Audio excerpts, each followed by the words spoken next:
Hey everybody, it's Linnell on my journey into and through and during and in the middle of trucking. So, I've been crazy busy and I apologize for not being on. I've had all these times I've wanted to tell you something and I just haven't had the time to stop. So, I'm getting ready to go to bed, and but I got to tell you about a couple things.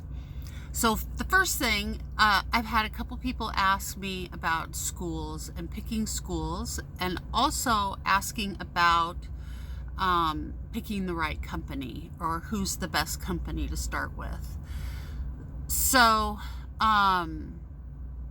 there's a couple videos about schools, and about some of the first videos I did were about how I started and even applied for the school and started with the school that I went to. So briefly, you can watch those, but there's a couple main points about schools. So the biggest one is, if you figure out the company that you're going to start with. Oh, I got an itch, sorry. So the company that you're going to start with, or that you want to start with, be sure and ask them if there's any schools that are on their do not hire list. So some of the schools do a really terrible job, and really the whole purpose of the school is just to get your CDL. But there's certain milestones or qualifications that need to occur, a certain number of hours and certain topics that really should be covered.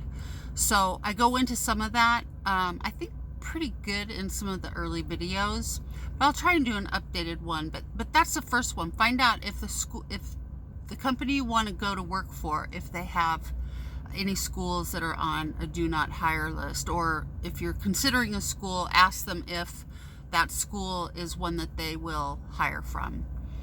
And just make sure that that the school is really thorough. So I've said this before, the school that I went to officially was actually a school that was on a do not hire list for Warner. That's the company I started with. However, I made friends with some folks that were associated with that school but starting their own school, and that's Utah Trucking Academy in Salt Lake City, Utah. If there's any way that you can go to that school, it's a fantastic school, and Miss Gale is wonderful, and the instructors, now Clark and Bo, who I trained under, they are no longer there. Bo went back to driving, and I'm not sure what Clark is doing, but they have really good trainers though, who are there, and I mean, they have you do everything, which is what you want, and they make sure, I think they're doing like 180 hours or something like that, which is wonderful. So if you can go to Utah Trucking Academy, go there. If you can't, like I said, find out from the company that you're interested in if either there's schools that are on a do not hire list, or if the school that you are considering is on a do not hire list. So that's kind of a quickie on the schools. As far as the company that you're going to start with, so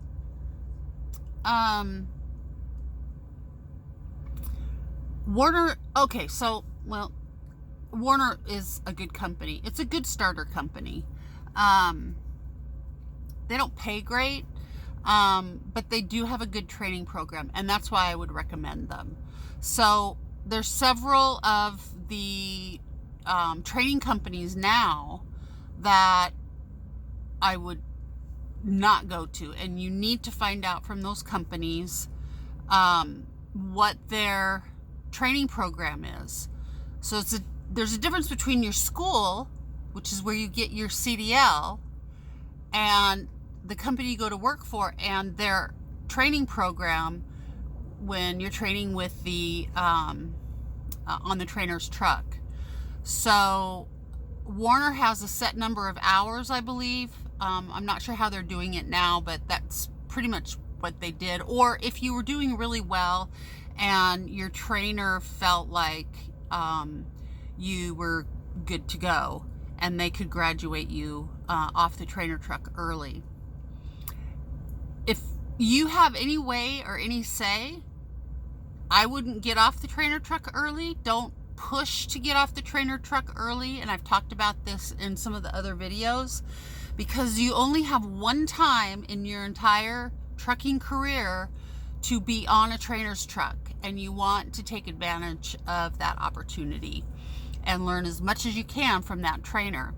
So there's several things, and I'll have to do another more in-depth video, but find out all about their training program, how long, if it's based on weeks, if there's restrictions. Most companies, they don't let new hires on the trainer truck drive at night. Sorry, I'm kind of having a brain fart because it's the end of my day, but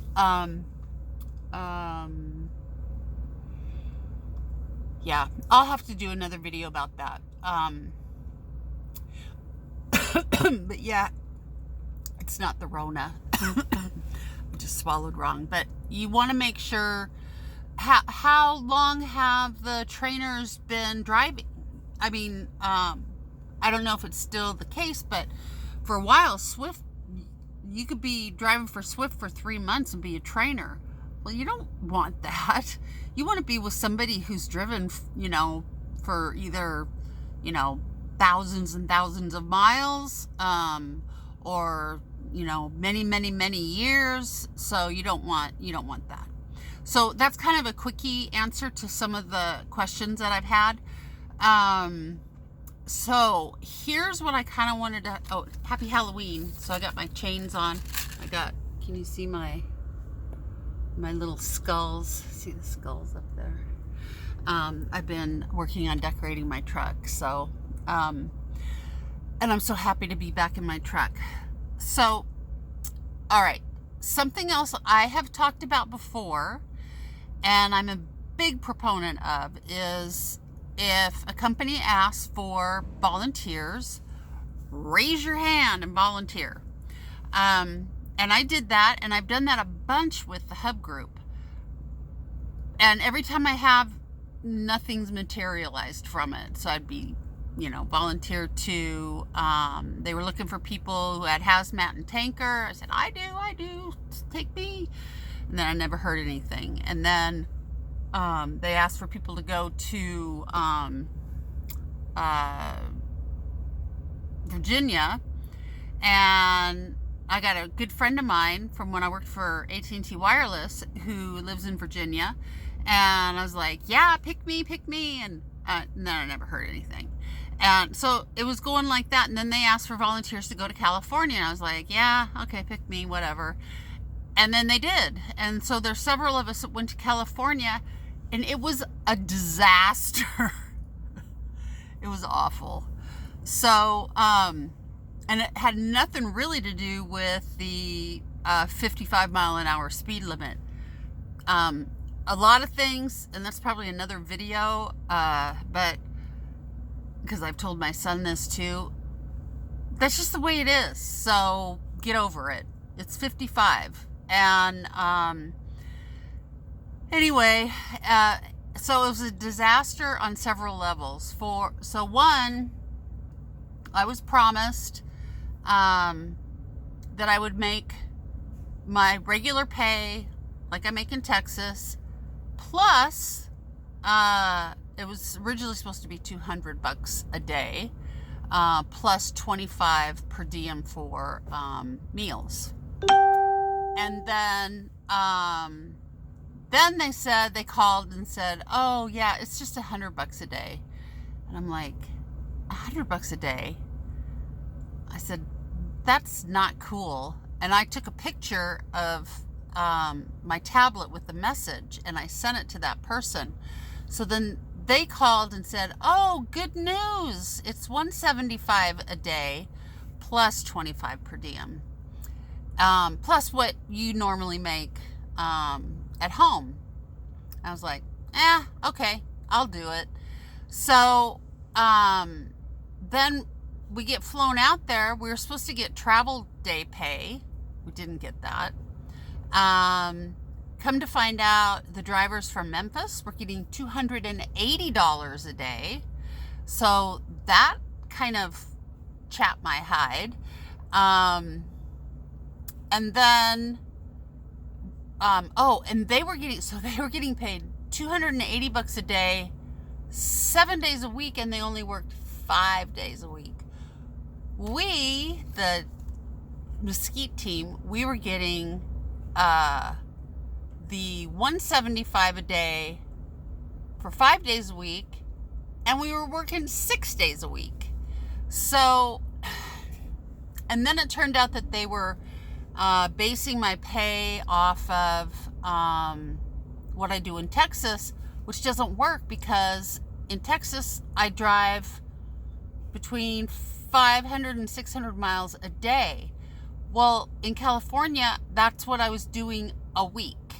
And anyway, it just didn't really work out.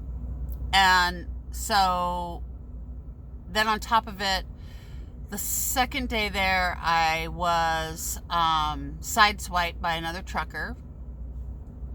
And then the next day, the third day, I had a four-wheeler. I was bobtailing. They plowed into the back end of me at probably 80, 85 miles an hour. And they hit the tires and they went airborne and they flipped over and then they skidded on the roof of their car for probably, I don't know, 1.5 to 2 city blocks. And sparks were flying everywhere. And they slammed into the center median. They actually passed me, and then I was slowing, and then they finally hit the median and stopped, and then I came to a safe stop on the opposite side.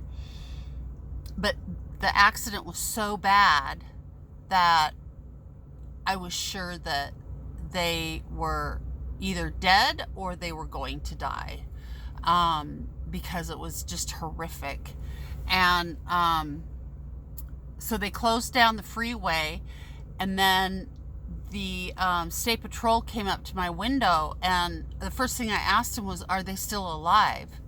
And he said there was nobody in the vehicle. And I'm like, what? And he said, yeah. In fact, they closed it and they looked for bodies because they thought maybe they'd been, thrown out of ejected from the vehicle. No bodies. He said it happens a lot. They were probably DUI, and they fled the scene. So there was that. And then, let's see. Oh, and then I had ants invade my hotel room, and that was awful. And I had to move. And then, and then I got a shipper who works. There's some kind of, I think they hold some of the trailers for Amazon. So Amazon has so many trailers going out and then they're overloaded. That's why we were going out there, was to help with the volume. And so this company, I think, they don't store them per se, but kind of, they help facilitate, a place to put them, and then companies come and pick them up. So I got in there and I found my trailer. It was just a disaster inside. It was thousands and thousands and thousands of trailers. And the guy says, well, I got your paperwork, but I don't know where your trailer is. So anyway, I did find it, you got to be resourceful. So I found it, hooked up to it. The ABS lights were on. And so I was gonna pull it. I pulled it out just so I could get it out of there. And sometimes the ABS will, once you roll, sometimes it will, the light will go off and it'll be fine. Well, that wasn't the case. The brakes actually locked up, and my dispatch told me to go ahead and drop it, and then it was going to have me do something else. Well, I dropped it. I sent in the work request, and they wouldn't let me leave. And my DM's like, what do you mean they won't let you leave? And I said, they won't let me leave. And they had gates. I mean, I'm not going to run somebody over. And so I ended up having to, I was there for like 6 hours. They sent somebody to come and fix it, but they needed a part, and the part wasn't available until 9 in the morning. And anyway, like I said, California was a disaster. I smashed my thumb with a sledgehammer and a piece of rebar, and I was really glad to leave. So I'm really glad to be back in my truck. Oh, and I was driving a day cab. Those things beat the crap out of you. They are brutal. And so the funny thing is so even though it was a disaster, even though I actually lost money, which sucked, and I had to work harder because I wasn't just driving. I was doing all these drop and hooks and going into multiple different UP rails, and they were awful disorganized. Here's the good thing. It made the things that annoy me at home seem like nothing. In fact, some of the guys are still in California, and I talked to one of them last night, another night driver, and I told him, I said, you know what? Even though I got a crappy load tonight, the worst day driving in Texas is better than the best day driving in California. So it gave me a newfound appreciation for what I have here in Texas with the Hub Group. I would not want to drive for the Hub Group in California. Those guys have to work hard for their money. So, and risk life and limb. So anyway, that's kind of been the thing. I was there for like 3 weeks, 3.5 weeks, something like that. And I'm back in Texas, and I'm so happy to be here. And I'm so appreciative of the UP rail here in Mesquite. It's so organized, and the guys are really nice. And at Wiley, which is, I hate going to Wiley, Kansas City rail, but I had to go last night, and it seemed like just a wonderful place to go compared to California. So this one was not profitable, not really fun. I mean, you got to find your own fun. But I did learn. I learned a lot. Every time I take an opportunity to do something, I learned something. So don't be shy about doing that. So anyway, that's just kind of a quick check-in. I don't want to make this too long. It's already almost 20 minutes, but I wanted you to know I'm still here, and I'm still driving. As soon as I get into that driver's seat and hit the road, I just get a goofy smile on my face because I still love trucking, man. It's awesome. And even when it's bad, it's good. So there you go. I hope that's helpful. If you need some more in-depth stuff, check out some of the older videos from when I first started on school and when I was in school. and how to get the most out of the school you go to. And there's no right. So here's one last thing about the company. So there's no one perfect company to drive for. You need to make a list of the things that are important to you that are on, your pros. Make a list of all the things that are important, and then go back over that list, and you need to highlight like the top, say, 3 things that are must-haves. So if it's bringing your truck home at night, or whatever. If you're over the road, then it's not going to be home every night, but that might be something. Or because some companies don't let you take your truck home.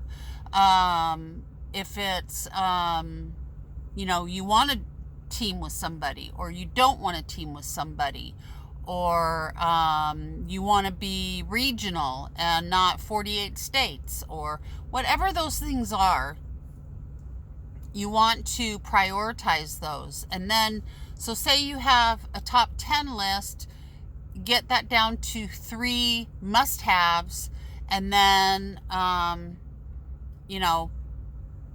go from there. So, because everybody's going to be different. So there's a company for everybody, and just that's my best advice for that. So anyway, I am going to go to bed and sleep in my truck. I love sleeping in my truck, and I got everything put back, my cushy mattress pad or topper, whatever you call it. And anyway, thanks for being on the journey. I have some other tips that I'm going to do on the chassis themselves. I actually learned some stuff. I even learned some other stuff in California too, and I'll share that with you about the chassis, and maybe go over a toolkit too. So thanks for being here, and if you have questions, feel free to put them in. I'll try and answer them. And if I don't answer them directly there, I'll try and do a video on them.